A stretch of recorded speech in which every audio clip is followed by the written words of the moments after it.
आप संविधान की परिभाषा बताइए। किसी लोकतंत्र की सफलता के लिए एक संविधान का होना आवश्यक माना जाता है। किसी देश का शासन जिन नियमों एवं सिद्धांतों के आधार पर चलता है, उन नियमों एवं सिद्धांतों के संग्रह को संविधान कहते हैं। संविधानहीन देश की कल्पना करना बेमानी है। संविधान के अभाव में राज न होकर एक प्रकार की अराजकता होगी। बहुत अच्छा, बहुत अच्छा। अब बताइए संविधान की परिभाषा। किसी लोकतंत्र की सफलता के लिए संविधान का होना आवश्यक माना जाता है। किसी देश का शासन व्यवस्था जिन नियमों एवं सिद्धांतों के आधार पर चलता है, उन नियमों एवं सिद्धांतों के संग्रह को संविधान कहा जाता है। संविधानहीन राज्य की कल्पना करना बेमानी है। संविधान के अभाव में राज न होकर बल्कि एक प्रकार की अराजकता होगी। बहुत अच्छा, बहुत अच्छा। आपको याद है, बताइए।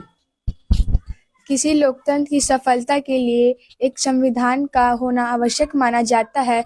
किसी देश का शासन जिन नियमों या सिद्धांतों के आधार पर चलता है, उन नियमों या सिद्धांतों के संग्रह को संविधान कहा जाता है। संविधानहीन राज्य की कल्पना करना बेमानी है। संविधान के अभाव में राज न होकर एक प्रकार की अराजकता होगी। अच्छा, बहुत अच्छा। आप बता सकते हैं, देख सकते। अच्छा बताइए। किसी लोकतंत्र की सफलता के लिए एक संविधान का होना आवश्यक माना जाता है।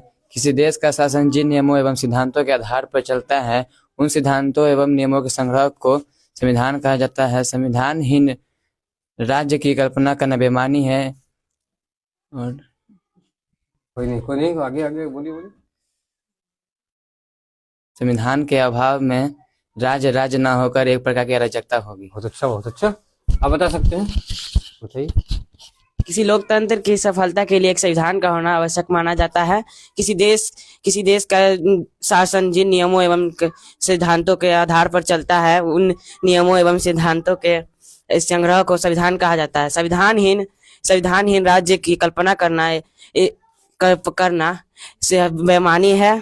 किसी संविधान की अभाव में राज न होकर एक प्रकार का अराजकता होगी। बहुत अच्छा, इतना घबरा क्यों रहे? ठीक है, सभी लोग याद कीजिए।